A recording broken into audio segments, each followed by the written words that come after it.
Hello to all my fellow survivors. How are you guys doing today? I am good. I took a little bit of a break, like a week break, but I'm back. And I feel like I have like an interesting topic today. Um, Today I'm going to talk about how I managed to balance my spirituality and my religion. I learned to have a balance because I feel like, and I'm just speaking for me, I know this may not work for everybody, but I'm just speaking for me. But when I learned how to balance out my spirituality and my religion, um, I felt like a whole weight lifted off my shoulders, and I felt it was just, we're gonna get into it. We're gonna get into it. I just felt like a weight lifted off my shoulders. I felt like I was finally getting to know who I really was, and once I let go of a lot of the strongholds that religion had on me, I just felt so much better. I felt like a better person. I felt like I was able to ascend and just look at myself and love and start to love myself again. So um, I would like to talk about how I managed to balance it out. So if you want to hear about this mess, you already know what to do. Stay tuned.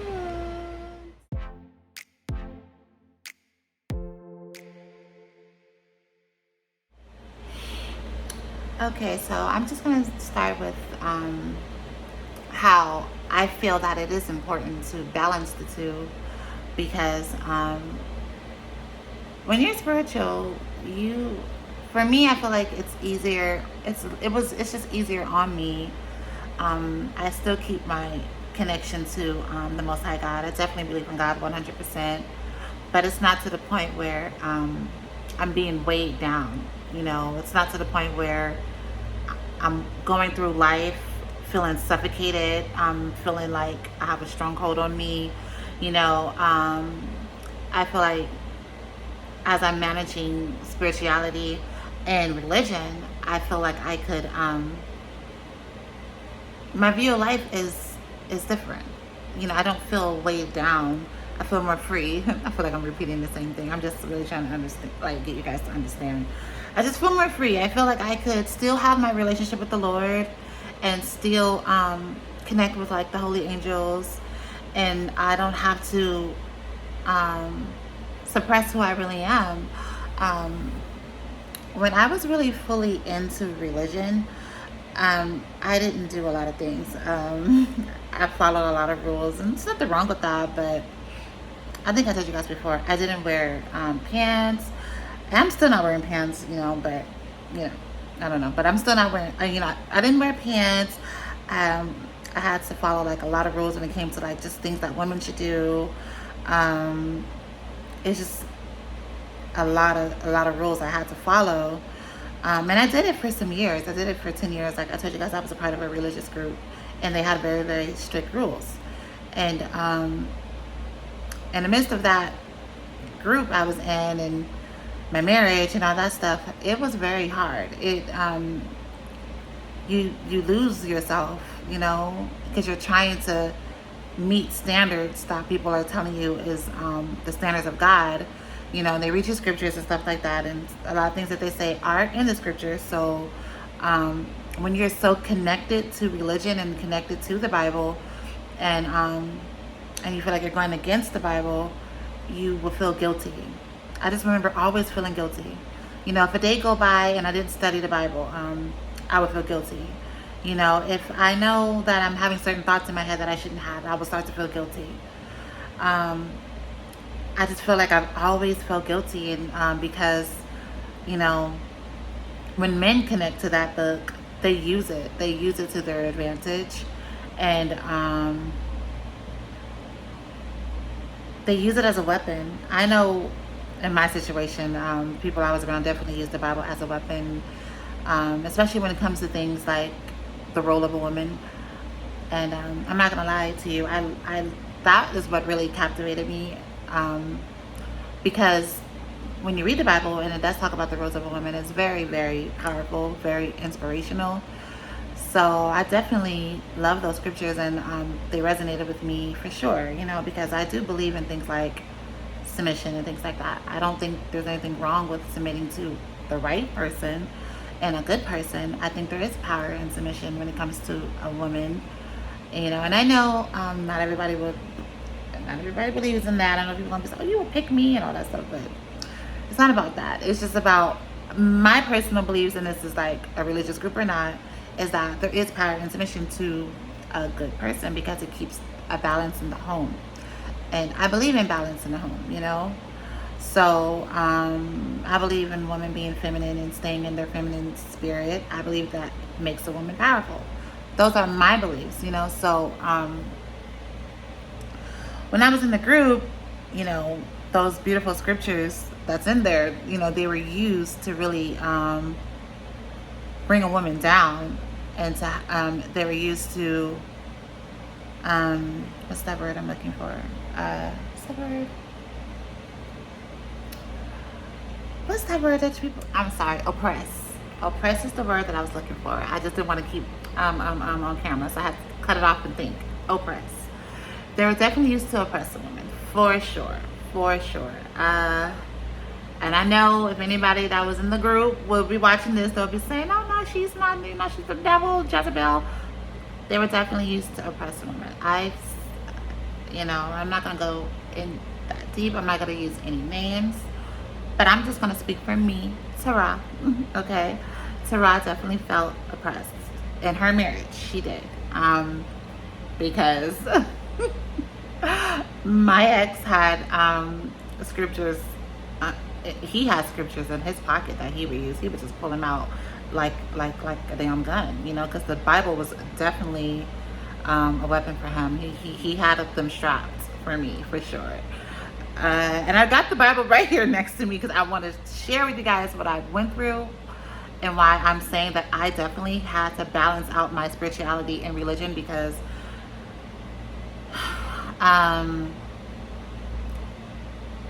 when I first joined the group, I fell in love with the Bible because the Bible is such a powerful book. It's such a powerful book. But the Bible was used as a weapon so much that I started to lose my love for it. And I hate to even say that because it makes me feel bad to say it. But I remember I couldn't even pick it up again. I couldn't even pick it up. It started to scare me, I'm not gonna lie, because it was used as a weapon so much in my home. I was just like, it made me feel like I wasn't doing anything right. Like, whenever my husband would pick it up, he would always pick it up when he felt like I was doing something wrong. And I remember even the times when he wasn't around and I would pick up the book, I would just instantly start to feel like I'm just not worthy, and I hate that what was going on. But yeah, I started to feel not worthy because whenever it was picked up, it was always shedding light on who I'm not. My bad, y'all. My baby woke up, so I might hear a little noise. But anyways, yes, I lost my love for the Bible for sure. Like I said, it was used as a weapon. Speaking of the Bible, I have one right here, handy dandy Bible. Handy dandy. My kids been watching Blue's Clues, so. But yes, I have a handy dandy Bible, and I want to give you guys an example on how it was used as a weapon, because I just want to show you guys what my ex did. Okay, I'm trying to think of a scenario when he would feel like it was appropriate to do that. I think it's just when he was pissed off and wanted to. My ex just he just wanted to regulate shit. And I mean, you can regulate shit how you want, but just have a real reason to do so. Like, don't just make up shit, but anyways. Yeah, so he, just if I did something, say, I just didn't feel like doing something, for an example, he used to like really big breakfasts all the time. And like, there would be time when I didn't feel like it, like I make breakfast for him all the time, like, but there would be times when I was like, I'll be like, okay, today, can we just have like some fruit and eggs, like I said, you know, because he'll want like fruit, eggs, pancakes, grits. Like he wanted everything like every day. So sometimes I'll be like I didn't feel like it. And if I was to show him, if, it's embarrassing to even talk about it, because I know some people probably be like, why did you go through that? Like, you know, I know some people probably think I'm crazy for even going through that, but you know, that was my life at the time. But yeah, he would just like, I couldn't say no. Like if I was to ever say I didn't feel like doing something, he would go off on me. So if I just, you know, if I even showed a face that I didn't want to do it, he would go off on me. And it's like I didn't have a choice of just simple. That's just an example of something, but I just know that's something that I used to struggle with a lot, because he had me cooking all the time. Like I cooked a lot of food for him. But yeah, he would be like wanting big breakfasts every morning, and there were sometimes I just didn't feel like getting up doing all that. And then he would be like, you know what Genesis 3:16 says, right? You know what Genesis 3:16 says. I'm sorry, somebody walked past my window. And then I'd be like, you know, that guilt would instantly come. And then I'd be like, oh yeah, my desires to my husband, so let me get up and do this. Like anything, like simple things that in a regular relationship, if you say, oh, you know, I don't feel like it, your husband's gonna be like, okay, like he's not gonna make a big deal out of it. But my ex did. Like if I didn't feel like doing anything, any simple little things that I just didn't feel like doing was a big deal, and he would bring out the Bible. Okay, so I have Genesis 3:16 right here. That was his favorite scripture. Okay, that was his favorite. Like he loved Genesis 3:16.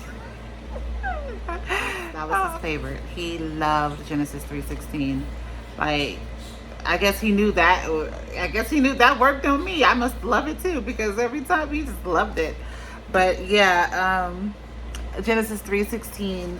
I'm gonna read it. Okay, guys. So this is like a completely different day. That day got so busy I couldn't even finish recording, you guys. It got so busy, so I was like, well, I want to get this video out. So yes, I have been having like a little bit of brain fog. So yes, I'm trying to get it together. I have a lot of responsibility, like take care of my children and stuff like that. So I have been experiencing a little brain fog, you know, just to be honest with you guys. So yes, but I'm gonna get this video out. We're gonna get back to Genesis 3:16, because I want to you know, show you guys how the scripture was used to abuse me. So I wanted to show you guys, just so you guys can have a glimpse of what I had to go through. So let's get back to Genesis. I have decided to just show the scripture. So this is Genesis 3:16. Okay, this is what it says, and I'm just gonna, when I read it, I'm gonna explain to you how my ex manipulated it and made me feel guilty. So yes, it says, unto the woman he said, I will greatly multiply thy sorrow and thy conception. In sorrow thou shalt bring forth children. So let me stop there. So when God said unto the woman, he said, I will greatly multiply thy sorrow and thy conception. In sorrow thou shalt bring forth children. How that was pretty much, that means, you know how childbearing and us giving birth to children is painful, very, very painful. So the men in the group that I was in, they said that the reason why it's painful now is because Eve sinned. So they said the beginning of sin started with the woman, which is true. But how I feel like that would be used to oppress a woman is that, well, for me, I'm not going to talk about for every man in the group. I'm just saying I'm going to talk about for me and my ex, what he did to me. Like if I had any pain, if I had any like pain, like just in my pregnancy, instead of being compassionate with me, he would always talk about, well, remember Genesis 3:16, you know, God greatly multiplied thy sorrow in conception, and in sorrow you will bring forth children, because Eve sinned. So pretty much he was making me believe that I deserved every single thing that I was dealing with, which, you know, it was just natural labor pain. But me being a regular woman, you know, I would like for my husband to console me and show me some type of empathy, because at the end of the day, I am carrying his child. But no, all he did was pull out Genesis 3:16 and read that scripture. So yes, he pulled out Genesis 3:16 when I was just having natural labor pains. For an example, like if I was just, tell him I don't feel good, I don't feel good, Genesis 3:16, it was never just a sit back, relax, let me help you. It was always Genesis 3:16. Pretty much I deserved what I was dealing with, because God says that he would greatly multiply our sorrow, in childbearing. So that's what he used that. He used that a lot. And I'm gonna go back to the scripture, because the other part, this is the main part he used. That was just sometime, but the second part, oh yeah, that was his favorite. So we're gonna go back. Okay, guys. So this second part, now this is the part that he loved. Oh Lord, he loved this. This was his favorite. Okay, so the second part says, and thy desire shall be to my husband, and he shall rule over thee. So yes, let me break it down to you. So he's saying that since Eve, and I'm not just gonna say he said it, just like how it's, the Bible can be used as a weapon. It can be easily used as a weapon, especially if that is your intention. But yes, it's that part when it says, and thy desire shall be to my husband, and he shall rule over thee.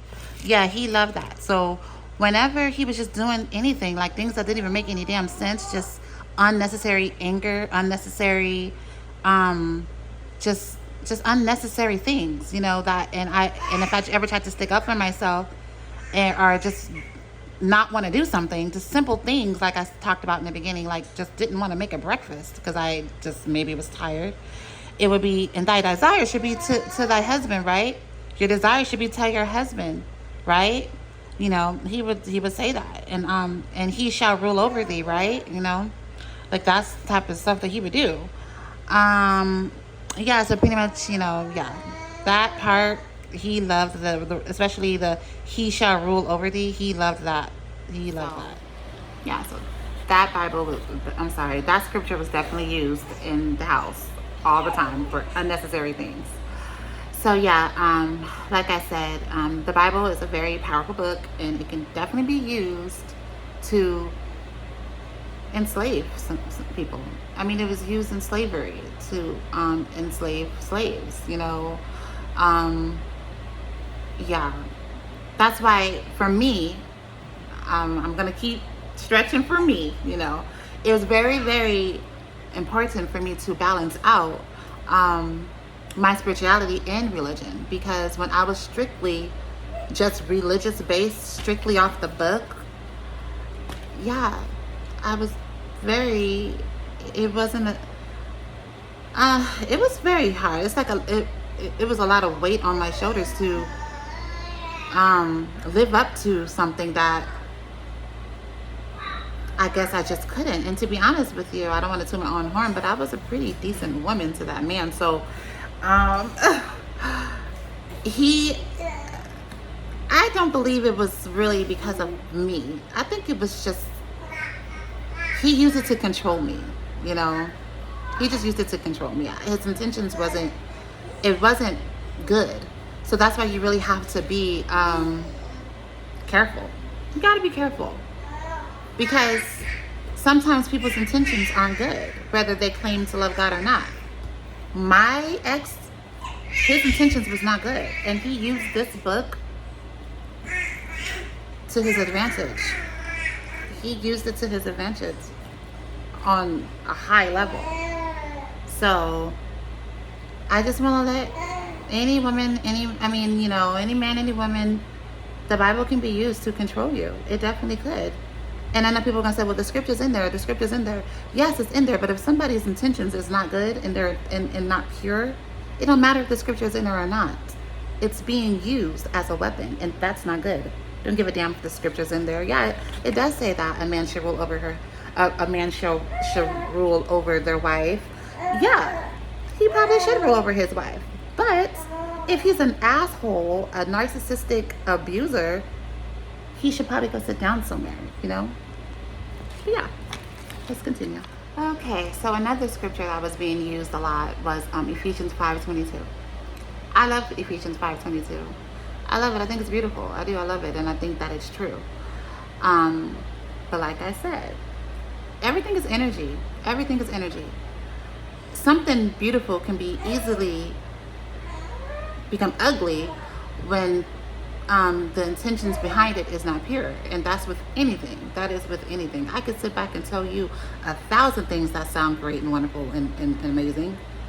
But if I know deep down I'm telling you all these wonderful, great, amazing things because I want you to, do something or become a certain way or to enslave you, then what the beautiful shit that's coming out of my mouth, it is no longer beautiful. That's energy. But yes, I'm going to read Ephesians 5:22, and I do believe in Ephesians 5:22, but it was very, like I said, it was not used in a good way. So let's go to the scripture. And a lot of these opinions may be unpopular opinions because I know certain people may not believe in order in the home and shit like that. I know a lot of women now are independent or happy being independent, saying they don't need a man and stuff like that. That's not that. I don't think like that. So, if anybody has a problem with that, then but I don't think like that. So I'm going to read the scripture and I'm going to explain it. So Ephesians 5:22, it says, wives, submit yourselves unto your own husbands as unto the Lord. Okay, so I'm sorry, I got to have my baby right here next to me. So wives, let me read it again. Wives, submit yourselves unto your own husbands as unto the Lord. So, in the house I was living in, this was used as a weapon, once again, because they made it seem like no matter what the man is doing, no matter what is the circumstance, you have to submit to him like he's the Lord, okay? To me, that can be used to oppress a woman for sure. Because if some bull crap is going on in the home and all you're telling her is, well, she has to submit herself onto him as if he's the Lord, and he's not, acting like a Lord and all that stuff. I'm sorry. I'm just at a loss of words. I don't even really know how to explain it because I'm just at a loss of words that, okay. So let me just say how I feel about the scripture and how I do believe in it. So if you are a wife, you got a good husband, a providing man, somebody that loves you, loves your children, his intentions are good with you, why wouldn't you submit to him? And submit doesn't have to be so ugly. It could literally be a compromising woman, a woman that doesn't want to argue, that believes in peace, that wants to bring peace to her home, that wants to love her husband and make sure he's good mentally. That can be submission. It doesn't have to be ugly. It doesn't have to be you hopping up and down on the foot like the women in great coming to America. That's not what submission can be. It can literally just be a compromising woman that it doesn't have to be ugly. So people make it so ugly, but yeah. I think the scripture is nice and I believe in it, and I think that it, that's what keeps, I believe the reason why it's in here is because God is helping us learn how to keep a marriage going, So yeah. And then for people that don't think the husband is the head of the house and all that stuff, it says right here, it says, for the husband is the head of the wife, even as Christ is the head of the body of the church. That doesn't have to be ugly. It can literally just be, the man can be a provider. And that doesn't necessarily mean that the woman does not work. But, in some circumstances, I just feel like it just means that the man is the head. And as a woman, why do you want to be the head? Why do you want all that headache? But, okay. But yeah, it says for the husband is the head of the wife, which is true, in my opinion. So I'm going to move on. So, I feel like God is just, in those scriptures, Ephesians 5:22, I think God is just instructing women on how to keep a marriage going. That's all it is to me. It doesn't have to be so ugly, I don't like when I say things like I believe in submission and women looking at you like you're crazy, you're stupid. I don't like that because why? I don't get it. Why do I have to be like somebody that, I don't get why I have to present myself in such a big, strong way. Why can't I be soft? Why? You know, I feel like any woman, why are you taking that luxury away from yourself? You know, why you don't want to be soft? Why? Because you think you're gonna get hurt, I guess. But I'm not gonna take the luxury of being feminine away from me. So, oh well. You know, if you don't like that, then oh well. But I'm not gonna take that luxury away from myself. Yeah. So I got my baby right here because she really wants me to pick her up, you guys. But yes, Momo. Yeah. Like I was saying, I hate that I have to be uncomfortable sometimes being who I am. And I'm not gonna lie, I do sometimes get uncomfortable because I don't know, I just feel like people are expecting me to do certain things that they would do and stuff like that, like, you know, but I can only be myself. I can only be myself, you know. I can only be myself, you know. I think maybe having more of a softer demeanor about yourself isn't the norm these days, but I can only be myself. I don't know how to conform to what's popular and what somebody else is doing. I don't even know how to do that. So what you see is what you get, you know. What you see is what you get. And I know the circumstance I was in,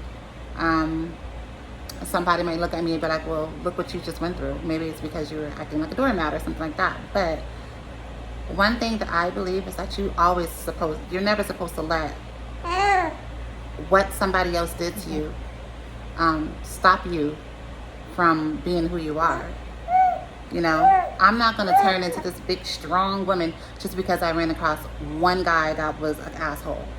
Well, I probably ran across a couple of guys that was an asshole, but that's them, that's not me. And if you let an asshole turn you into an asshole, then what did you do for yourself? They won. They won. I'm not saying you're definitely supposed to build boundaries and learn from the situation and, you know, definitely do that. But you're all around who you are, your aura. Don't let nobody take that away from you. No. Because if I was out here saying, just cussing people out left and right and cussing him out left and right, he would love that. He would love me. He would love me calling his phone, cussing him out. He would love that. I'm not gonna do it. I'm just not gonna do it, you know. And I forgive him. I don't want him, but I forgive him, you know. So that's setting me free. That's setting my soul free. To forgive. And that's what I'm gonna do. Okay, you guys, these kiddos and mine woke up, so yes, I hope you guys enjoyed the video. I'm going to try to post a little bit more because I have been on a little break. Like I said, I've been having a little bit of a brain fog, which is not good. But I want to share something to all the ladies though before I go. Just in case, I just want to share like a little beauty tip. I have been taking these, and my skin has been really, really clear. Like I don't even have on any makeup, like none, no makeup at all. And I usually like put a little foundation to even my skin tone, but I don't have on any, and it's because of these. It's biotin. It's the 5,000 milligrams, and it works really good. So get you some if you're having problems with your skin. And like I always say, while life takes its course, remember to just breathe.